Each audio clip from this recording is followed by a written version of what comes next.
that's all down to the fact that I do have autism and ADHD. And like you say, you learn through trauma, you learn through these extreme experiences. And when it comes to living with ADHD and mental health variances, I call them variances because disorders automatically puts me in a box and people don't listen. So actually, I'm saying variances because it literally is a massive spectrum. And I feel like that enables you to have some kind of emotional calibration and resilience, but also perspective. And that's something that I've got a lot more to learn, but I mean, don't we all?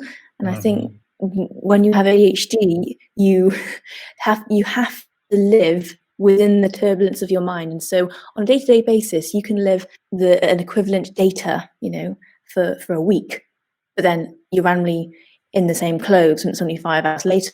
So actually you have a lot more input and a lot more processing to do, which is why we go through the inevitable emotions that humans go through on a longer time frame, which is why a lot of people be like, what are you on about? You're crazy.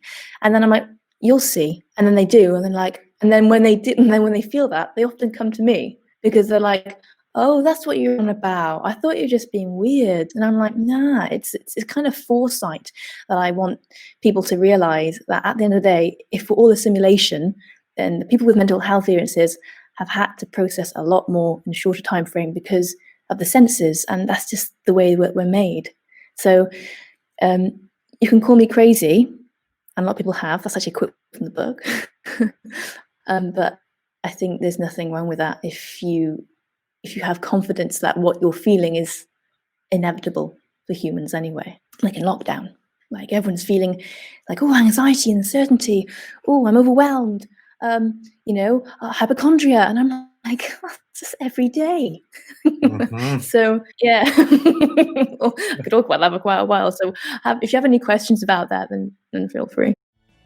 Thank you so much for checking out this clip from the Data Talk podcast. To watch the full episode, you can either go to the Experian blog. The URL is experian.com/datatalk, or you can click on the link, which is found in the description of this video.